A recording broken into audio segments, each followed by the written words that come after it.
Yo, it's your boy KB.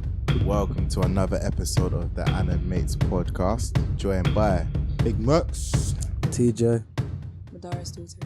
Cool. So last episode we spoke about the number one anime of 2019, but now that's come to an end. Promised Neverland. Yes, it has, bruv. And I can't lie, it's been a hard season. Still, it's been say. Phenomenal, bruv. 10 out of 10. 10 Phenomenal. Out of 10. Yes, Word, good. man. And I got to start off by saying shout out to my boy David and Daniel. Cause when I bucked them here, they were like, "Oh, Kevin, on the podcast, you said something about Ray and the mum's connection being deeper than it is, isn't it?" So, also, you guys on KB, man. Alright, Facts. Cool. Let's take it back. But shout out to you, man. Though, still. When did you know? What episode did you have that inkling? It was. I don't know. I could just tell. There's always, when it was the episode just before he said he can remember his past, innit? Yeah. So it's like, okay, if you can remember your past, you probably remember how you came about, innit? If that makes sense, how you got into the actual Promised Neverland word. park. So Park. I said a park, you know. Graceful house. Park whatever. the house. Around, yeah. Is the dad the guy who was in the flashback? Nah. It I don't definitely think isn't so. him. That's what I was thinking Definitely that as isn't well. But then how does Ray know the song? Because she was in a womb when she was singing. she sang it. Yeah. Okay. But we're gonna see that guy again, though. You think? They don't show us characters like that without showing you in the next season. But that's what I'm saying. But do you not think I thought we'd have a better foreshadow for Ray being the son of Isabella. Like, where was the foreshadow? I could tell. No. I think the only way I could actually Are you sure you didn't watch the manga? I'm just Nah, saying, innit? G. Like, come on, man. Wait, are you I up could to just date? tell. It just Are you made up to date with the sense. manga? Yeah? You up to date with I'm the up manga? to date with manga. How I are like the you? manga. Oh, you read the manga? Already? I'm up to date. Yeah. Jesus. Is it mad? Christ. It. Should I don't want to spoil anything, Please but don't. it's Nah, like don't spoil it. I won't spoil anything, but Cool. it's just like I think they get to the point where they start rushing it a bit, so Okay. they start skipping out important information that you need to know, kind of thing. And why do you think that is? Because it's Why do you that's feel like I they're can't rushing? say it because Okay, I say cool. no So more. there's a reason. Yeah. Because obviously, sometimes enough. it's down to the budget. Sometimes it's down to the producer saying, "Guys, I don't think the audience is gonna like this type of direction." So The editors, It's basically. so I mad, hate though. that, man. Just It's give so them mad. Mingeki. But all Emma's the free reign. Emma's a bad character. She's a bad character. You mean like sick? no, bad. Like terrible? terrible. Terribly written? Just terribly written. So who's the bad. star? Who's the I've been- star? The Wait. star is Ray. Really? Ray is actually the I'm gonna star. say I'm gonna hold mine in it. Go. Yeah. I take back putting Norman third. That's all I'm saying. Okay. From watching Fair. anime, I Good. take back putting Norman third. Fair. And it's hard for me to defend Emma's first, but because Emma's my ride or die, I'm gonna defend No, Emma. I'm gonna she's keep her bad. first. Is Norman dead? Actually, I don't want to know. Nah. I don't want to know. Bro, But I would bro. We say- watch anime. He's not dead, G. He's No. not dead. Like, He's come not. on, you can put two and two together. Okay. Yeah, but where did he go? I don't want to Okay, know. cool. actually. Let me try. I haven't read the manga in it, so Isabella's first lover. Yeah. We've seen him now, so we're gonna see him in the future. He's probably gone to like the head office or wherever, innit? And I feel like Norman's probably finessed his way to where that guy is. Do you get what I mean? I could be wrong in it, but True. I feel like because they foreshadowed him, Norman's probably finessed the same thing. Did you write the Promised Neverland? Alright, let's not. Nah, but Nah, okay. the way you're talking. He just put two and two together Because- and just kind of just Like the thing that clicked for me was Come like, on, man. how do you So con- I can't say why. how do you confirm that there are? Obviously, you know that there's older women there. How do you confirm that there's older men there? And I think that confirmed that for me. It wasn't the flashback, it was the fact that obviously Isabella got pregnant, which means that you know what I mean. There's man them beating. Yeah. Yeah, but do you not? What about But the thing is now, how many man them are piping? Is it one man now? Is that one Only man? you would spin that No, I'm one. saying, that how way. many? How many man do you think are there that are set to be piping these things? Yeah, but do you not think like maybe they just like got her pregnant, like IVF kind of thing? Yeah. That's what What- I wait, think wait, it is. that's what you would That's what assume. I. Are you Yeah, talking that's what I about- would assume. All right, cool. You need to remember that the time in this is written. Do you know what I mean? When is it The written? Time period. 2045? Think about the time. No, the time period that they're living in. Yeah. 2045, right? I So they've don't got think- technology well, and everything. well, they were born 2045, and So you think they're breeding? Yeah. Breeding these kids like? Yeah, it could be still. It's true. Yeah, where are these Like kids coming from? incubating Yeah. them. Yeah. But no, I think it's clearly that you have older women in it that need to Yeah, be given birth, just like Isabella. yeah. I get you. Because with Promised Neverland, like during the season, I don't know if it's just after years of watching anime in it. There were certain things I could just tell. Like, I felt like the story needed to do, And one of them was obviously, I feel like Ray and the mum needed to have like a deeper connection or had a deeper connection. And number 2, Emma. Obviously, I haven't read the manga, but you're saying that Emma's a bad character. She becomes a terrible character. And I could kind of see it because it's like, I've seen a character like her in the sense of Naruto. They're very similar. And for me, what these characters need to do is become darker. Do you get what I mean? Like Luffy as well. He could be there could be a different dynamic to his character if he had the darker side to him. Do you get what I mean? And that's what Emma's missing. And I'm guessing she probably still lacks that in the future. Yeah, but don't you think Luffy's changed a bit because of the death of Ace kind of thing? Not enough, man. Yeah. In that arc, yes. I don't think you're allowed to. As for character development, innit, it makes no sense for me for you to have a character that has all of this light and then he changes his light. Okay, let me give an example to that point, yeah? Look at Eren? Perfect character, yeah? Look at Gon Freaks. Yeah, no, that's a perfect example of how he's going to revert back to this is not the way. The bad way, the guy in evil is not the way. It's to... Remember, I'm still a good guy. I'm still Gon at heart. That's why he reverts back. No, that's why Killua wants to save him. I agree, but I'm saying the reason why Gon can be seen as an elite character is because he's displayed sides like that. Emma hasn't once. Yeah, do you get what I mean? And it's like, it's important. Luffy hasn't displayed sides like that as well. Naruto kind of did to some extent. Ichigo definitely has to some extent. But deep how dead they are after the anime continues or the manga continues. We see how dead that Ichigo going crazy, going hollow form. Try bring it up to Aizen. He'd get smoked. You're thinking it's hard in the moment. Ichigo. Yes, that's what I'm saying. The holification at Ichigo. Yeah. That's him going all crazy, all mad in that, yeah? Yeah. Bruv, compare that holification Ichigo to Aizen. He'll get slapped to the side. So it's a momentary thing that you're talking about. The whole darkness to get all hyped, very momentary. Very momentary. No, I mean, it needs to be a part of your character. That's it. That you can switch it on and off. Yes. Ooh. And that's character development. Do you get what I mean? It's like, Gon, we've seen he's capable of doing those things. That's why people fuck with him a lot. Do you get what I'm trying to say? And Emma could just see it from the jump. And that's why when has Ichigo switched it back on? Say that again? When has Ichigo switched it back on? No, but it's not about switching it back on. It's like knowing this guy's capable of doing it.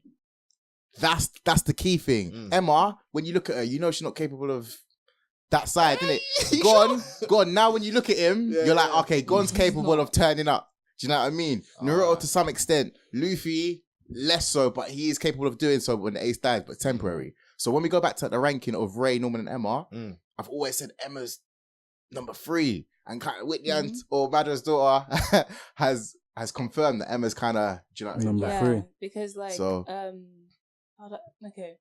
So Norman and okay. No spoilers here. No, okay. Ray has developed actually, but we hear from him less and less in the manga though. But he's developed. You know how like he's always like one-sided. He's now become like a Norman kind of. That reminds me of Sasuke so much. Yeah, I mean, yeah, exactly. But he's become level-headed. You know what I mean? But Emma till now, like till the latest chapter, she's still unreasonable. Like it's a thing where like everyone, even Ray, can it understands that what she's asking for and what she wants, it doesn't make any sense. Like I just don't want to say anything. I feel like I don't want to. Say no more. But isn't that to like balance? Let's say I don't know if Norman's alive, but let's say the 3 guys. If you have one that's dark, Ray, you have one that's in the middle, Norman, and you have Emma. So that's the only way the group is going to be balanced in a sense. Yeah, it balances out, but it makes you hate her as a character. Yeah. Because it's not, it doesn't even come to the point where like, oh yeah, I like her because of, but she's just unreasonable. Yeah. Like even us as readers can understand the point of, certain characters and what it is that they're trying to achieve. But she's trying to basically stop. She's like, she's more like, she's not, I won't compare her to Naruto actually. She's more like kind of like them Elizabeth and like Sakura, Lucy kind of characters, them type of characters. Like, everybody hates Elizabeth. They're always number 3. That's what she's like now. She's not.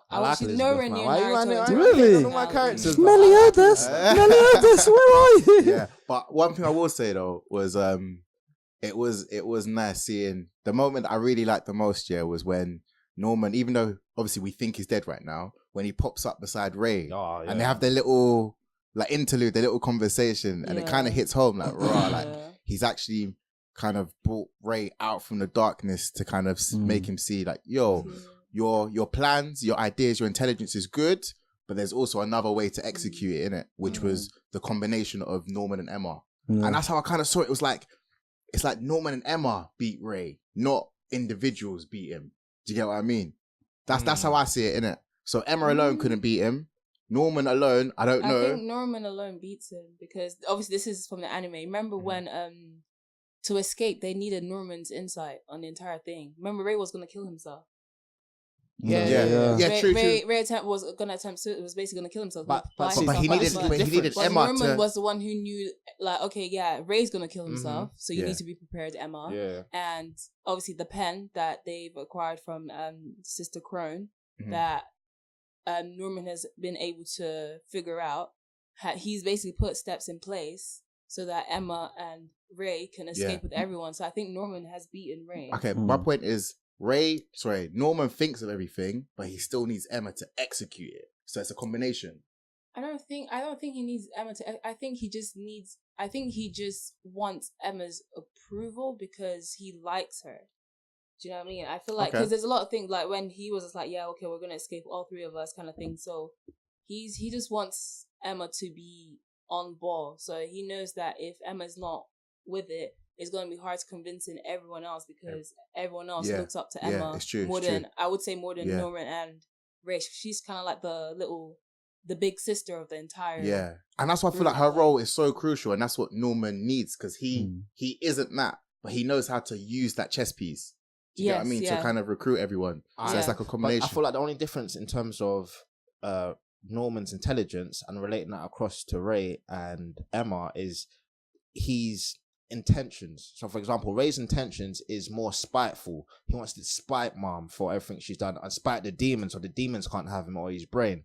And his plan still would have worked. It's not to say his plan wouldn't work. It's just to say that Ray's plan would have still worked, but he would have had this more revengeful aspect. Norman's plan will work, but it will stay alive. Emma's plan will work, but something, and that's what I'm trying to get at, is everyone's plan individually would work. Oh, let me ask you something. Sorry. What was... Two questions, actually. Yeah. Do you think Emma on her own plan would have worked? So, for example, Ray's plan, he didn't even have Norman and Emma, but you can agree his plan would have worked. But then you see the flip side, and this goes back to my point, it's the combination of the two of them. Norman on his own without Emma, you could argue it wouldn't have worked because you need her to recruit all the kids to do all those things. Emma on her own without Norman planning everything, that wouldn't have worked either. But then the character on his own, we agree his plan would have worked. The thing is, I could kind of vouch for Emma in the sense that Norman's plan only works if Emma recommended, should we tell the younger kids what's going on? Without that insight, without that one dependence that I trust these little kids, Norman's plan is not Norman's plan. Do you understand? So at every point that Norman's come up with a plan, excuse me, it's been at the kind of highlight or the intelligence of Emma's suggestions. Should we do this? Should we do that? And that's when Norman picks it up, because that crucial moment, I feel like got me most gas in episode 12 was when Crone was speaking to describe who it is. Which one's Crone? The second oldest, Sister Crone. Oh yeah. Was having that conversation with Gillian? Describe what they look like. The girl with the glasses. Trying to make her snitch. Yeah, what's her name? Anyway, cool. The girl with the glasses trying to make her snitch. Yeah. And then only in episode 12, you see all of the other kids at the door listening to the truth behind all this. Yeah. That's all Emma be. That's all Emma be. Yeah, it is. And the whole plan with all of these kids, all training that's all Emma be. Yeah, Emma. I still think you're not having it. She's not the type of person to think on her own. But she knew that she needed those kids for the plan. She had to ask Phil. And what Phil, she should do. She had to ask Phil. I had to for Phil. Do you know what Emma would have done? Yeah. Emma would have told every single kid and still taken the babies when it's not possible. Hold on. And whose credit is to that? Do you remember what she said? She says verbatim from her mouth. She said, Ray was right. That they can't save everyone. Yes. And that was what Ray was saying from the jump. It wasn't even like, she didn't even just say it randomly. It was because Jill was there telling her, this is not going to work. You can't take babies along with you. And this is why, again, if you look at Emma from a different light, I'm looking at it from a light that likes her, which is why I can see the good in her. Do you know what I'm saying? Deep. Without Emma thinking she wants to save everybody, she is not going to do her absolute best. It's not to say that she has to save everybody. I'm going to go in with the mentality that I need to save everybody. And at the very least, I fall short and save 5 years and 5 years and older.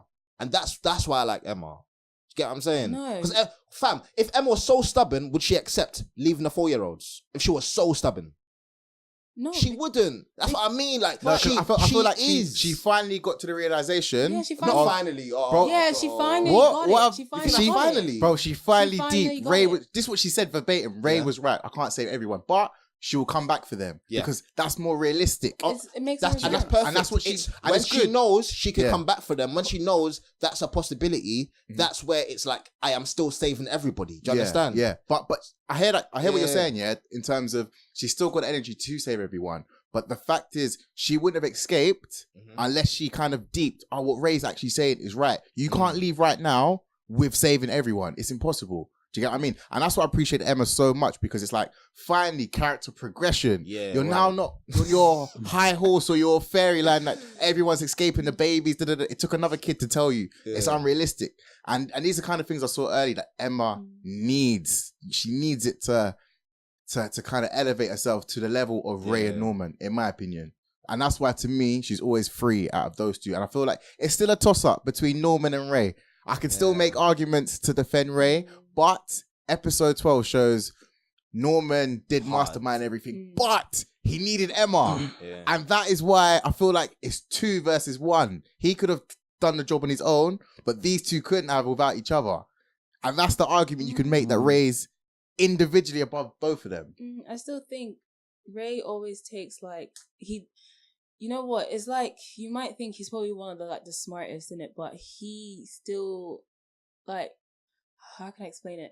Like, he thought the only way to get through everything was to kill himself. Like, he thought the only way. Didn't. Can I stop there? He thought the main way to. He didn't. That was spite. Straight spite. See, now you're understanding Ray. Straight spite. And this is how complex Ray is. It's not.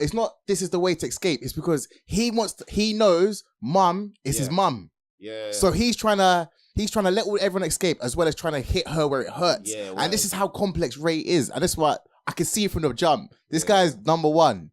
I don't get how people can't see it. Hey, KB, some dark feather, bro. Like, you should tell from his touching. Characters like that. I love it though. As we read the manga, Ray is number one. Like, Ray is number one. Easy. Did you guys like the mum flashback? You know, like where she was. You know what I liked about it? Well, this is my opinion. This is how I took it. Like, she was like kind of all 3 of them in one. In her when she was a kid. So deep, she had Emma's like energy, or whatever they said that Emma has, to climb the wall, find the new places, and she had like Norman's like judgment to know that I can't make it from here. And then obviously the mum, the grandma, was telling her come down, come back, you know, kind of thing. And then she had the smarts to go on to become a mum. It's true. So she was like in her era, she was a generational talent, kind of thing. Top tier. Yeah, like, and then she it shows that like that's the route Emma can go down. Well, I don't know if Emma's as smart as her, or I don't think so. Yeah, like kind of thing. But I felt like at the end of the day, she's only 11, isn't it? And 12. 12. By the time, I feel like if she does take the route that Isabella took, I'm not sure if that was a foreshadow based on we just seen the anime. But I feel like that's a very strong foreshadow, in the sense that she said, not go Ray, even though Ray's her son, but go Emma. Even though there's 15 kids that escaped, it was like, go Emma, you could do it type thing. And I feel like that was a quite strong foreshadow, in the sense of like, and one thing I loved about anime, I love about anime in general, innit? It was the fact that she had her hair up. Sorry, bro. In that scene, I think Emma was shown, but we've just found out that Ray's her son. So I think it was more so aimed at Ray, in terms of do something that I can't do. No, but she said Emma, go Emma. She literally said Emma. Yeah, Emma. But that's because Emma was the last one to jump. But we just find out her son. I get. I don't know. Regardless, I feel like you can interpret that 2 ways. It's a flashback. So. Yeah. I get you. I was gonna ask, do you also because I feel like, not obviously normal. I feel like he was born with his smarts, right? But with Ray, he mentioned something about not even liking reading. Or not even liking like doing all that, but he knew he had to do it so that he can be top. Like so he can So he said he doesn't even like any of the things that he's doing. But he has eidetic memory, which means that he could recall anything at any point. And it's a thing where whether you like it or not, you're born with it. You're born smart because he could recall what happened in the womb. He could recall what happened when he first opened his eyes. He could recall anything for you read from the past how many years. No, but he do you think that's true though? He wouldn't be able to hum the song if it wasn't. He could have remembered it, but he could have chosen not to read, not to be. But he knows where he would end up if he didn't do what he did. That's why he decided to start reading and to be revising or whatever and making sure he's I don't remember anything regardless from. And use it in a plan. That's all I know. Whether it's from birth, from womb, from wherever, he will use that shit. Yeah. He'll use that shit. But that's one of the reasons I love anime, man. You just have the diversity. I feel that's A1 world building because I remember we did a poll in it. Do you think anime is getting better or worse over the years, innit? And people actually said anime was better back in the day. Yeah, I saw that, yeah. And I thought that's quite interesting. What do you man think? I'm interested to hear what you have to say, Madra's daughter, because I know you watch so much anime in it, so you'll be able to kind of know with the amount you've seen. I can't say it's gotten worse because to say it's gotten worse would be a lie actually, because I feel like back in the day, the only reason why people say that it was better back in the day was because those are things that they stayed with when they were kids. So when like obviously now, if I was to watch Dragon Ball Z, like start Dragon Ball Z now, I wouldn't enjoy it as much compared to when I watched it when I was a child. The sentimental value it held. Yeah, it holds. So it's just and because it was more so something new. Because anime especially back in the day, they did not hold back when it comes to like gore and like things like that. So it was something different as opposed to like Cartoon Network and things like that. So I feel like that's the reason why it had so much of an impact on people. Whereas now, because we're so used to it, it's almost it feels saturated for some people. It feels like diluted. But I think anime has gotten better. They have stepped up their game. Wow. They are more diverse. But what's weird is because like our followership, I feel like they're more of the younger side, and these are the same people that are saying it was still better back in the day. So these are new gen people, new gen kind of youngsters. I don't call them youngsters, innit? How new generation? I don't want to add no names, but I'm seeing 2008 in the bio. I'm seeing 2002 in the bio. They're 10. Yeah, that's what I mean. These are young bucks still voting. They prefer the old school anime. So wait, if they're 10 years old, how can they go back in time? What 10 years ago? Can they not watch old school anime? True. No, they can. True. At 10 though. Exactly. Bro, people watch Dragon Ball Z, people watch whatever. If my kid is from 4, my kid's watching One Piece, bruv. Like from 4, innit? So no offense, I wouldn't really take like opinions like that too highly from someone who doesn't understand watching it when I was. But do you know what I mean? It doesn't really matter because every anime head's different.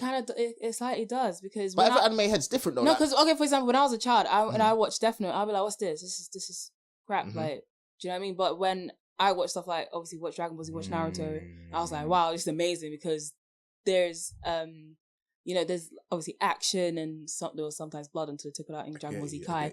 But then now that I've grown up, animes like Death Note and Code Geass and stuff like that appeal to me more because I've grown up basically, you know. So, but with anime right now, I think what they've done. Okay, but I said one time actually, I don't know if I tweeted it out. I said that on one thing that will kill the anime society or the anime community, CGI and capitalism.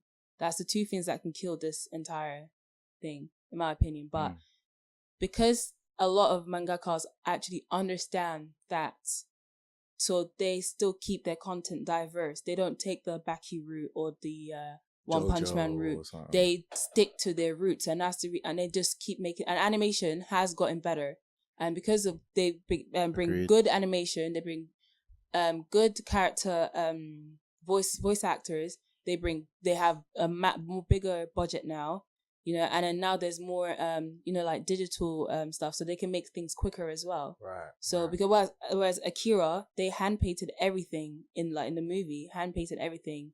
And they had to spend, I think, more like millions on it because everything was set in the night. So things like that, we don't have that anymore. Everything's digitally done. So now they can create even better content. Like if Akira was made now with the budget now or bigger budget, it would have been so much better now than it was back in the day. Do you think that's kind of our fault as Westerners in the sense that I forgot the business term for it, but it's where you have such an increase in demand, you need to now change your strategy to accommodate for that.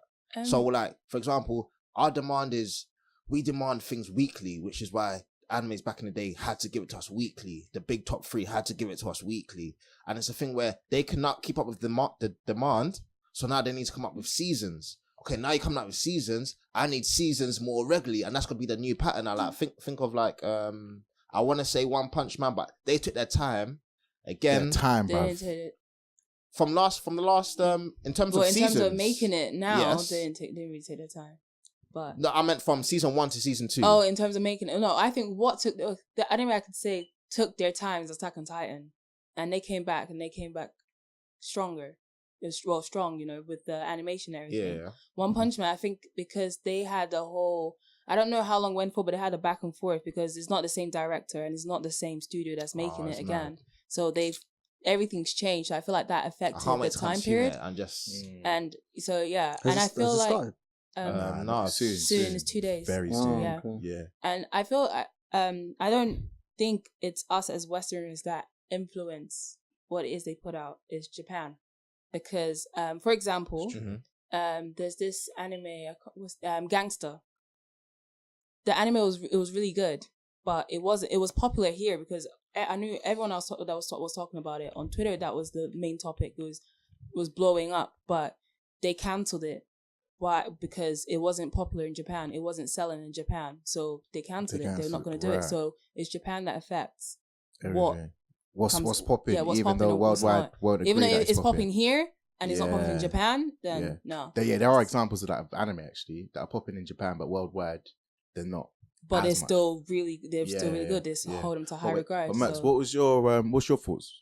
Anime better now or anime better back in the past? I feel like at the moment anime back then was a lot better in the sense that everything was fresh. You had new ideas, new concepts, things that hasn't been tried before, and it's like you can't really say this is like this anime, this is like that anime because it's new. It's something fresh. Nowadays, we're in a space where we're always kind of comparing. So even like Black Clover, I feel like I started watching it, but I just heard so many comparisons. It kind of already put me off a little bit. But I'm still gonna go finish Black Clover. But it's like this new gen, it copied so much from the old gen. You've seen it in so many different other animes. You've seen so many different things from other animes. It's kind of like it's taken away. Again, you can predict things. You predict the way that anime is gonna go, the things that they're gonna do, and that's not their fault. It's just that, do you know what I mean? It's kind of been recycled and redone, which is why if you go back to the older stuff, it feels fresh, it feels new, it feels original. Right. Do you know what I mean? TJ, how do you feel? Do you feel that anime is better now or it was better back in the day? I didn't even watch anime back in the day, so I couldn't tell you. I haven't no, watched but in terms of like anime. Watching, like you've watched. Do you know what I mean? So you've watched, like, for example, the big three, or even further back, like Dragon Ball Z. Do you get what I mean? And then now you're watching things like Promised Neverland, for example, or Attack on Titan. Like those are considered the newer generation of anime. Boku no Hero. Original. Doro. I need to watch that, fam. Doro. I just think, the older generation would have given birth to a lot of new ideas and new concepts and ways that we consume anime now. So, like Dami said, the seasons. So, like, I can learn to appreciate seasons because it's hard to keep up with constant weekly, like, say Black Clover, because it's weekly. I started watching it too, but I've got lost in it now because, like, once you stop, you kind of like in a catch-22, because it's either like you have so many episodes to catch up and you're like, I can't make these episodes realistically. But then like if it's seasons, you look at it and think, okay, I can do that. Episodes are out or whatever, or I know it's coming next week. So I can literally watch it, and it doesn't feel as long. But I don't know. I like the new generation of anime. I don't think anything is wrong with it. But like Dami said, you go back and you see, and like what Whitney Ann said, you see it's more gory, more original storylines, because I think back then there was nothing like that. So maybe. I feel you. Yeah, because I don't know, man. I feel like ultimately, okay. So Madara's daughter, she kind of hit on it, and Murks, you hit on it as well, because it's like, yes, technically, animation's getting better simply because technology's improving. Do you even think that as well? You don't think so? So compare animation, say early 2000s to now. Gee, I've rewatched like fights from Dragon Ball Z, even going back further, Fist of the North Star. I like it, even though like you see frames like frame by frame by frame. But would you say Dragon Ball Z animation was better than Dragon Ball Super Broly movie? No, it's preference. It's preference. It's definitely preference. It's like you can like the slick hole, can't see what's going on, just lines, or you can like the intricate colors, all of that. I'm not really a big fan of the colors and that. Like even the whole Boris versus Saitama fight, so much colors, so much things going on. I don't really care about colors. I'm more of like the like kind of stealing from the manga. Like I kind of like the manga feel of it, the whole black and white, the lines, all of that stuff. I prefer that generally, that type of fighting. So I get you. But that's one definitely thing preference, is, though. yeah, one thing is that preference isn't better in it in terms of, so for example, I don't know, like you might prefer, for example, Emma, but she's not a better character than Norman. Do you get what I'm trying to say? So it's like, how can you say that with so much confidence? But so it's like I could like bro, it's just like I hear you. No, I hear you. You get what I mean? I hear like you, man. it's a fact. Technology gets better. Yeah, do you get what I mean? word. Like you could prefer, I don't know, Modern Warfare 2. Yeah. The graphics of Modern Warfare 2 is not going to be better. But that kind of plays my part though. I get you prefer it more. Yeah. Same here. But technically speaking, it is better now. Yeah, do you know what I mean? I hear you. But I don't know, man. What I miss out on, what I miss is like the gory days, man. So you don't think they're gory now? I mean, there are some animes that are gory. There definitely are, but I just feel like the specific, like you have to go to that type of anime to get the gore. Yeah. Whereas generally around across the board, there was a lot more gore back in the day. Yeah. Like what? Even in the more like big threes, the more common animes, there's still gore across. Do you know what I mean? But they had to be able to get to the Western side. The gore. Well, yeah, they had to reduce the gore. All right, can we discuss this? Because, okay, cool. So, I don't know if you guys remember in it, and I know we speak about it quite a bit in it, but apologies, listeners, because it's very relevant here. So, back in the day, with the Chuunin exams, right. Do you remember how gory Gaara was, what he used to do to people? Mm-hmm. So then your point of they had to reduce it to bring it to the Western, what Gaara was doing on TV was in the Western. Do you know what I mean? No. They took that, like, No, I remember seeing One Piece, on Jetix. One Piece got affected. And Naruto. And Naruto. I don't remember they this. took out a good 3-4 minutes worth of fight that was in the anime, but on Jetix TV weren't there. Yeah, because it's not even if he says damn, they'll cut that little damn scene. Okay, I feel like there's a time to like Toonami times. Yeah, because they defo didn't water down Toonami. No, because in Toonami, what do you mean specific? So Jetix was kids specific. Yeah. Toonami, you had it was, but what they'll do is it's the timing. So for example, after like 7 p.m, that's when your gory stuff would come out. They couldn't do it during like a prime television slots. Yeah, but then after I believe it's 8 p.m, or that's why Dragon Ball Z used to come on late. Yeah, because there's a lot of fighting, a lot of blood. Same with Naruto used to come on late. I feel like that's almost 100%. Dragon Ball Z was 6 o'clock, G. Nah, it was 6 o'clock. At a point it was, but then there was because this point of this whole gory stuff, I do remember they couldn't show it within prime TV slots, innit? So they had to push it back to, I believe it was like after 7 p.m. Yeah, that's why they had to reduce in the thing, because like Dragon Ball Z Kai, there's no gore, there's no blood. Yeah. That's why they could put it on at any time, really. And it's not even, to be fair, it's not even anime.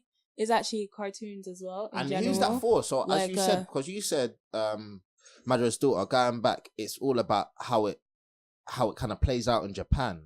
Yeah. So why is now Dragon Ball Kai not following the same suit? So in Japan, do you feel like the culture is the same where they're trying to reduce gore in Japan? So like, why would they do that for Kai? Because then? capitalism. Yeah, They're rules, trying to make more money. regulations. They need to bring it to the Western world because and that's what I mean about how we impact anime. Like, as Westerners, we impact anime. We do because it brings them capitalism. But you guys literally just said we don't. It's about Japan. But when people look at sales, they look at the sales in Japan. They look at sales for manga in Japan. Yeah. They don't look at sales over here. It's the sales in Japan. Even though it does affect it. No. It does affect it here. If anything, I say they make more money. No, it does affect it here somehow. But you need to remember, Japan, if not, we would have had like a manga cafe down the road or like a Pokemon store here, but they have all of that in Japan because that's where they make the most money from. Even though it might seem like a bigger market here, whereas in Japan, like here, when we're younger, we're watching Powerpuff Girls and stuff like that. They're watching Naruto, One Piece and everything whilst they're there. You know, so even though they do probably have content from here over there, they're growing up with over there. Now that we're watching it here, we are now the influence now. But they're a bigger influence. It's still. I'm not disputing because obviously that's manga sales. Manga is hard copy. You make like the mangeki makes the majority of his money through hard copy sales because he has more of the rights to his artwork. But when you talk about studios, when you talk about anime, when you're talking about worldwide production, the mangeki has less influence on the stuff that is coming up. And I won't say that it's not because at the end of the day, anime, not so much manga, but anime is e-commerce products. You do that online. You sell that online. You could buy DVDs. You could have royalties from DVDs and cinema tickets and stuff like that. But it's online. And the fact that online isn't subject to Japan, online is subject worldwide, which is why us Westerners who pump more money online than any other community. They barely make their money online because a lot of people watch it illegally. So a lot. So they lose out on. Do you guys know how mangeki make their piece of anime? Not manga, because manga is completely different. It's Japan. I understand that's how it runs. But anime through companies, have through their Funimation, own, for all of these things. Yeah, but they have like their own streaming websites, like in Japan as well. And like for example, the last episode of Attack on Titan, I remember this clearly. It came out in cinema in Japan only. Because that's their prime focus is Japan. Like when Dragon Ball Super Broly, it didn't just come to the Western. It came out in Japan, and it came out in Japan first. And when it got so popular, they decided to release it here as well. So everything is from Japan. Like if it's popular in Japan, they will want to bring it here. There's a lot of stuff that they have in Japan that will not even touch here because it's not as popular. The thing is that I think the cross is a lot easier in this generation. So, for example, whoever is doing the translations from Japanese to English, whoever is writing all of these blogs, they know what's popping in Japan. They probably live in Japan and they post it. Yeah. You know how many nerds have access to one of the best? We have websites that tell us the most up and coming anime and manga to watch out for. So I feel like whatever's out there and it's on the internet, we know. Period. Yeah, because they're in Japan. I researched all this. I studied this. So you understand? We know. Yeah, I know. Westerners that. know. I know that. But you see the people that own like Kiss Anime and Go-Go Anime. They're not Westerners. They're none of them are Westerners. They own Kiss Anime. Okay. Yeah, because they're who translate it and things like that. And whenever an anime comes out that's obviously popular, or maybe for example a One Punch Man that's going to come out now. All of them are going to start like fighting to make sure they're the ones, the first ones to. Oh, it's all rights. That's what I'm saying. It's the money. They sell their rights. It's not the rights. Like Kiss Anime don't own rights to any anime, but they steal the content and put it on their website. That's the reason why no one makes money. So they steal someone else's translated content. No, they take it and translate it themselves. So when you go on Kiss Anime, when you go on Crunchyroll, the translation is completely different because Crunchyroll translated themselves, whereas Kiss Anime have their own people to translate themselves. So because it's a different language and translated to English, there's obviously the words that mean something but could mean something else. So that's what they've put on there. That's why a lot of people don't recommend you to go watch on Kiss Anime and stuff like that. That's why, like, do you know, for example, when we'd argue about One Piece, for example, about like statements like Sengoku-san, Whitebeard's is the strongest man alive, and I always say, oh no, we need to go to the manga, because sometimes when they translate things in anime, it gets lost in translation because it's subjective in terms of how the person translating interprets the word used. Do you get what I mean? So I do see your point that you're making. So I guess like the listeners, you can let us know, innit, in terms of overall, do you think anime is better now, or do you reckon it's better in the past? Because I think it is a good debate to have, and it's quite it's quite interesting to see why people feel like they do. So us listeners, just let us know, innit? Say no more. Yeah. Cool. So now, Animate's hot takes. I feel like we ain't done this in a while still. Feels good to be back. Yeah, man. So this week's hot takes going to be done by yours truly, Big Murks. Big Murks is here, you man. No pressure, my guy. No pressure. For you viewers, you know the drill. One person out of the Animates team, we give a hot take. No one else knows what the hot take is in the room. So as you guys are receiving it, it's the same way the Animates team is receiving it as well. So without further ado, this is the hot take for this Animates episode. Boom. And I got no amnious music, drum rolls, nah. I literally thought you were going to say. You, man. Hot take for today is Naruto, Chuunin Exams. What character has the biggest impact in the Chuunin Exams? Okay. Can you repeat that one more time? Alright, cool. One more time. Naruto, who's Chuunin Exams? What character has the biggest impact? Cool. I like that question. Alright, cool. Now we're going to break it down small, innit? But biggest impact, I guess it's quite a subjective thing, innit?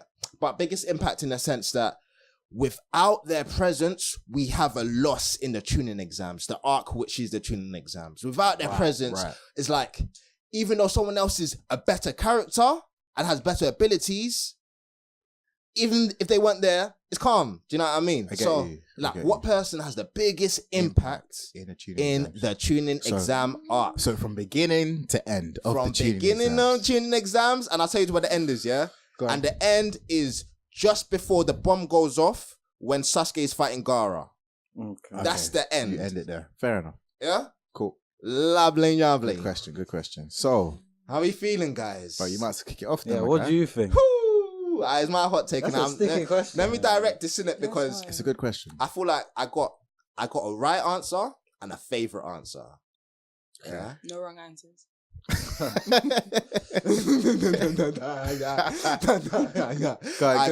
it is a wrong answer, but it's my favorite answer, innit? Yeah.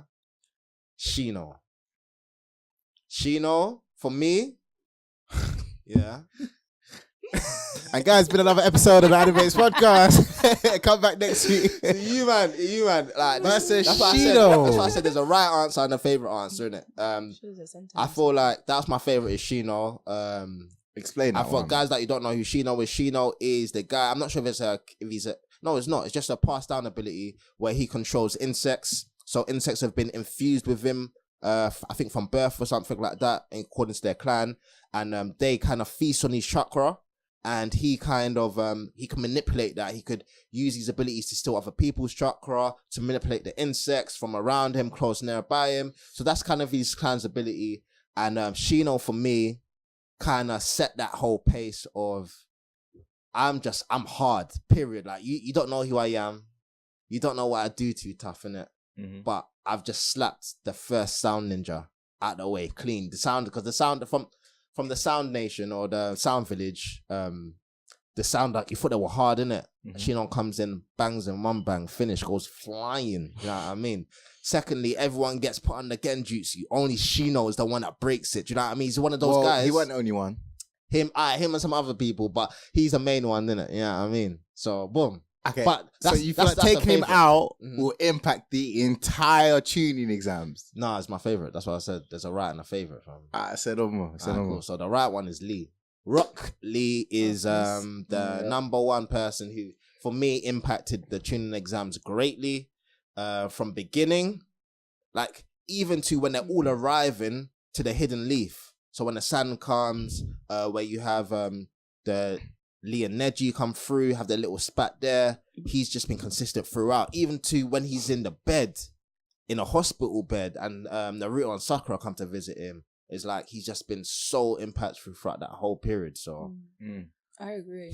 Lee, man, taking him out, how do you feel like things would go?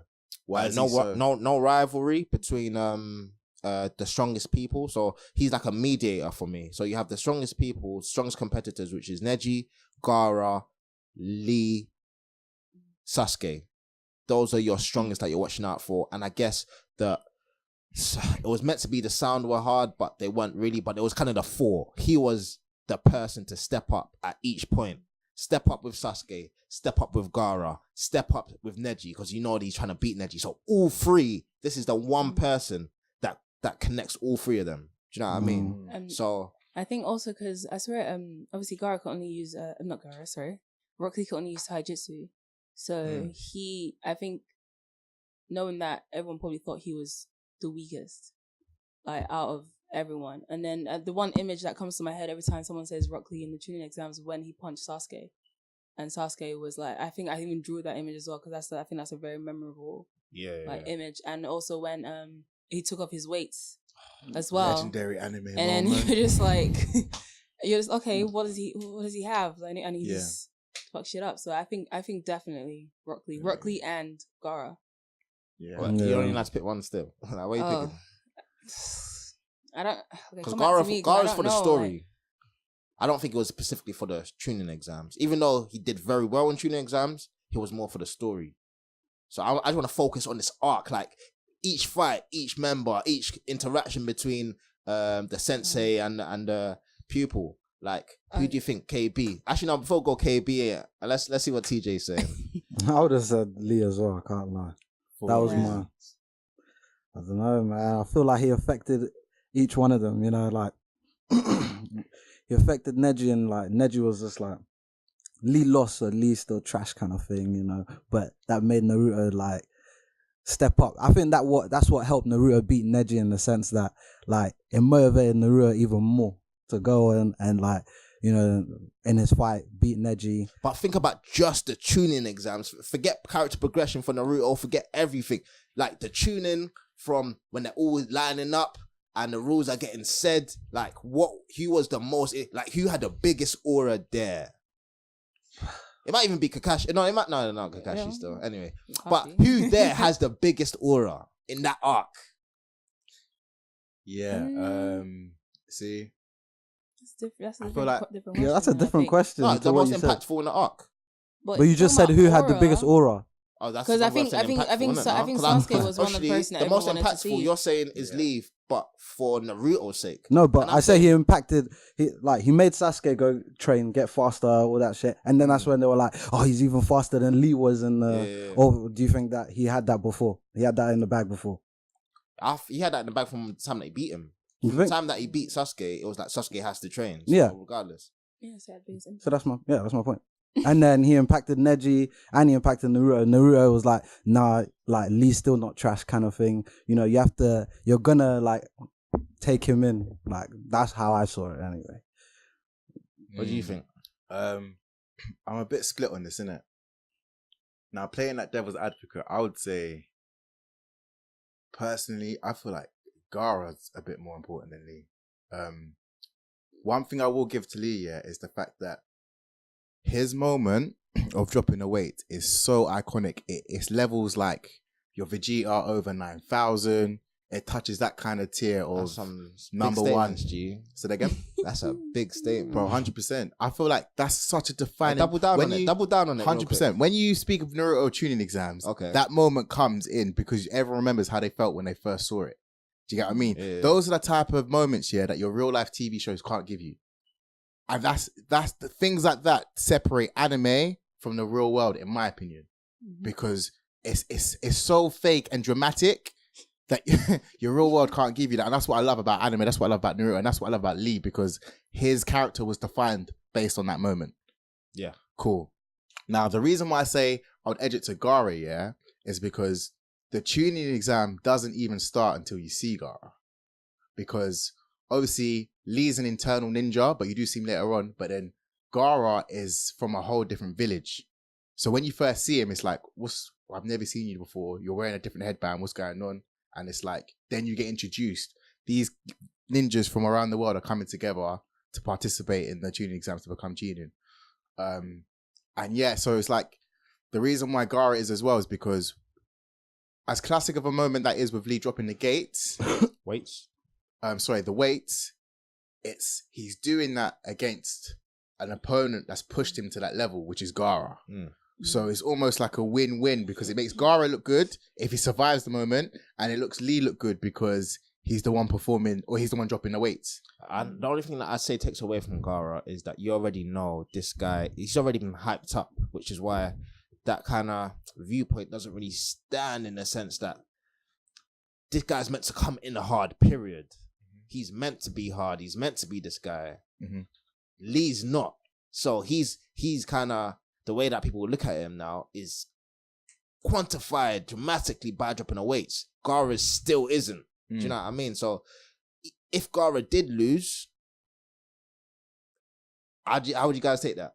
If Lee actually beat Gaara in Chuunin Exams, how would you guys feel? Then I'd feel like Lee would have been the most impactful character in the Chuunin Exam. If he beat Gaara. 100%, because another reason as well, yeah, it's like the way you interpret it is like Lee, when he dropped those weights and went his 4 gates, he would have beat any of the other 4 you spoke about, the top 4. The one person he couldn't beat was the person he unluckily fought, Gaara. I doubt he'd beat Neji. It wouldn't make sense for him to be training all that time. He was gonna smoke Neji, bro. Gee, he's been training for how long to beat Neji? Yeah. Why would this point be the point where he beats Neji? Because he was saving this for Neji. And Neji was saving, I'm sure Neji would have been saving something for Lee. All of Neji's abilities we saw against Naruto, and we've seen it all. So you're saying that same Lee's beating Naruto in Tails with a Tail Chakra? Lee with 4 gates is beating Naruto with Tail Chakra? 100%. So can someone else double 100%. Down on this statement, so, please? But wait, before we even get to that, hold on. Before we get to that, yeah, let me rebut the point of you said Lee wouldn't beat Neji. When Lee goes into the gates, Guy Sensei verbatim says this would have beat Neji. He literally says it. Okay.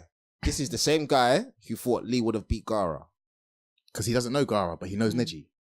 But regardless. So that's why he's even... regardless. But that's why he's more so qualified, because he's the sensei of the two.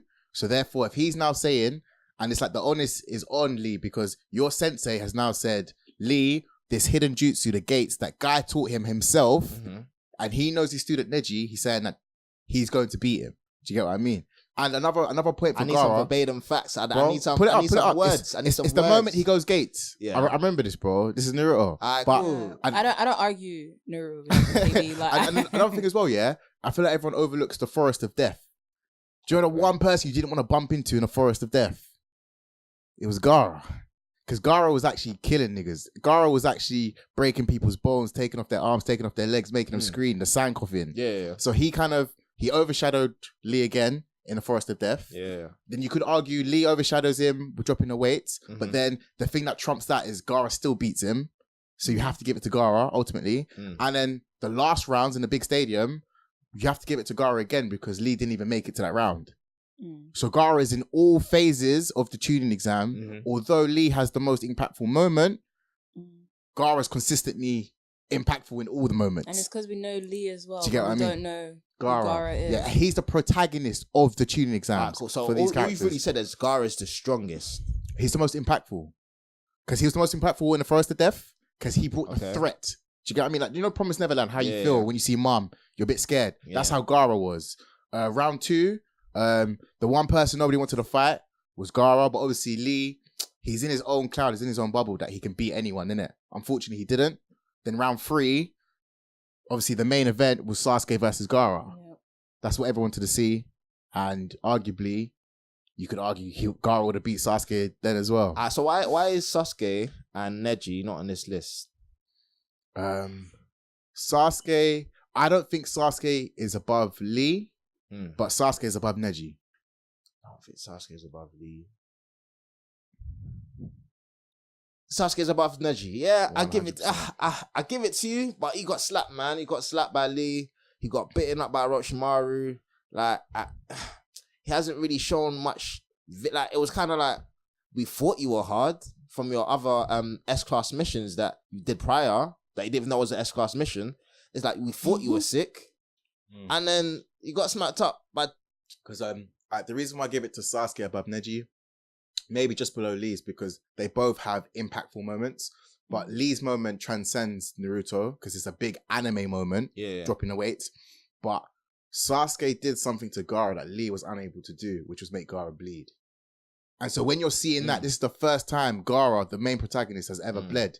you've got to give Sasuke props for that. But I think what you got to realize is this feat isn't a massive feat because Gaara was conflicted from the very jump. From the time he wanted to go and finish off Lee at the hospital, he was moving mad. He was going crazy. So Sasuke actually hurting Gaara wasn't because Sasuke was that sick. It was because Gaara was in a crazy state, a state of bloodlust, and it overwhelmed his thinking, which is why he got slapped up. So to say that that's a feat of Sasuke is a stretch, man.